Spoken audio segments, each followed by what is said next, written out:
detailed comment. I'm so sorry, but my role is discussant. I must admit, I'm an organizer. But then we don't have much time, and the discussion is more important. But then, and also another reason of my area is theoretical philosophy. It will take years to come out of theory to reach the social and the political. But it is happening. So I just want to make a few comments or some points, like starting with Sundar, and also before that, I thank all the speakers, and they all did justice to this principle of this colloquium and the discourse, which is the philosophical and philological rigor. So that if JNU has to or wants to start a new discourse, the two things are very important. It should be philologically and philosophically rigor, and that's very important. That's why in the third testament, like, thou shalt not take the Lord's name in vain. So I would say, if God for theology, it is ontology and epistemology for philosophy, thou shalt not take ontology and social, etc. in vain. So we should go back to those first principles. But then I'm not preaching the fundamentalism in that. I mean, going back to the fundamental ontology, like Heidegger put it. But interestingly, the Sundar's talk pointing out first of all, how important is and to know that the nobility of an object presupposes its existence. So when you know things because something as something because it exists. But there is a problem, how do we know that how it exists? So it's an epistemological devil's trap, and that's one of the major problems in epistemology. And there are various other things, for example, again, the concept of the collective and what evolves out of the collective, the problem of emergence.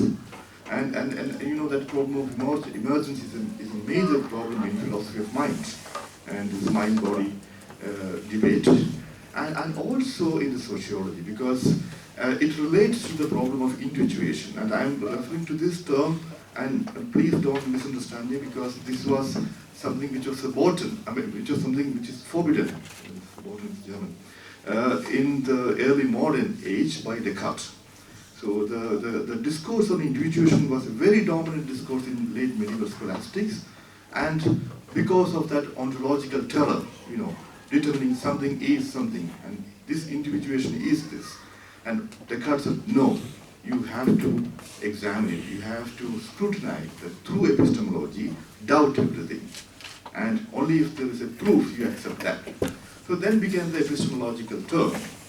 But something which was suppressed at that time, and there is a lot of discourse on the problem of individuation. And individuation means the social individuation, and not just material individuation in the context of natural science, and also the mental individuation in the context of philosophy of mind.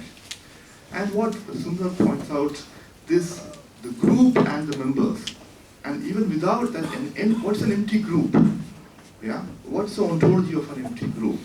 And I would say there is a problem of autonomy of being. And even just like, you can draw analogies between natural science and the social science.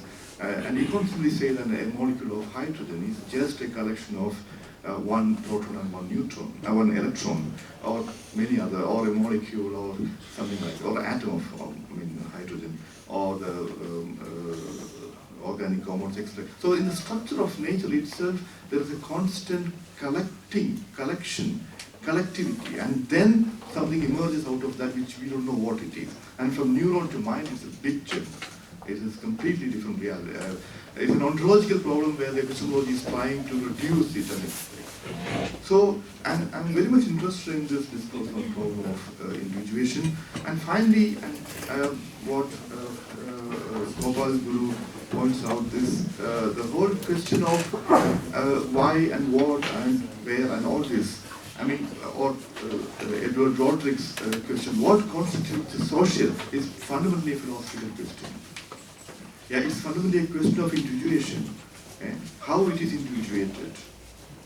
So then, and then this whole debate between the correlation between epistemology and ontology. And by the way, there's a new discourse, and I just want to mention one is Kenneth Barber and Garcia, when I was happening in study. I don't know how important they are for your studies, but then in which context it happens, I have no idea.